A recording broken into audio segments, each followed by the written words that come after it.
ଯେତେବେଳେ ସରକାର ଥିଲେ ସବୁ ଆପଣଙ୍କୁ ଭଲ ଲାଗୁଥିଲା। ଶଙ୍ଖ ଭବନ ବି ଭଲ ଲାଗୁଥିଲା, ନବୀନ ପଟ୍ଟନାୟକ ବି ଭଲ ଲାଗୁଥିଲେ, ତାଙ୍କ ଶ୍ରୀ ଭିକେ ପାଣ୍ଡିଆନ ବି ଭଲ ଲାଗୁଥିଲେ। ହାତ ଲେଖା ଚିଠି ଆପଣ ବି ଲେଖିପାରିବେ ଆଜ୍ଞା, ମୁଁ ବି ଲେଖିପାରିବି ଆଜ୍ଞା। ମୁଁ ଗୋଟେ ହାତ ଚିଠି ଲେଖା ଚିଠି ଆପଣଙ୍କୁ ଦେଖେଇବି କାଲି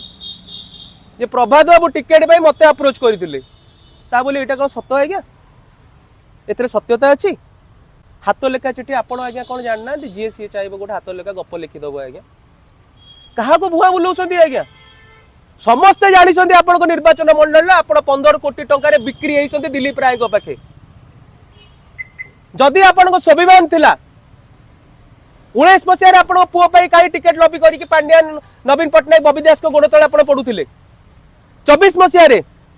कौन पे आप श्री बीके पांड्यान नवीन पट्टनायक श्री प्रणव प्रकाश दास को लबी करुले टिकेट पाई जदि आपन एते लोकप्रियता अच्छी 14 निर्वाचन मंडली रे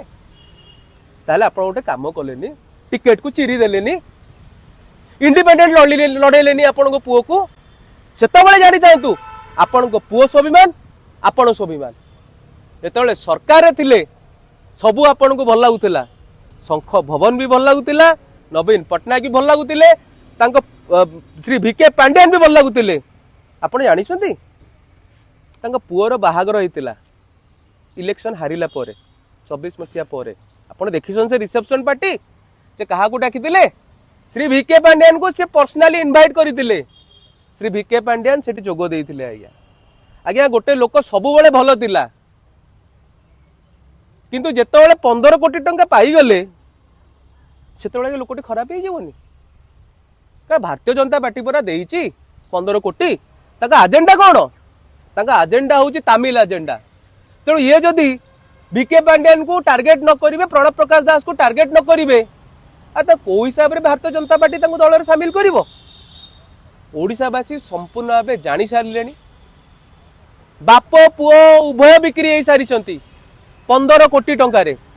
जो स्वाभिमान कथा कहउसंती ए स्वाभिमान कथा 19 मसिया कही भल लगी था 24 मसिया कही आपण मान भल लगी था लोक ताको ग्रहण करि अरे दल हारिला परे राज्यसभा इलेक्शन तमे यदि सचोट जो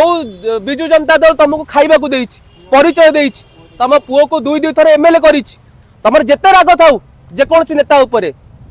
जो दल तुमको खाइबा को देइछि तमे सेही दल सपक्ष रे वोट करितांतो तापर प्रणव प्रकाश दास को गाली देइतांतो लोक तुमको समर्थन देइतांते 15 कोटी टका पकेई दबो जो दल तुमको खाइबा को देइछि जो नेता तुमको परिचय देइछि ताकू तमे गोइठा मारिकी भारतीय जनता पार्टी प्रार्थी दिलीप राय पके 15 कोटी टका बिक्री हो तुम स्वाभिमान कथा कह लोक ग्रहण करेंगे आपण मैंने विचार करेंगे।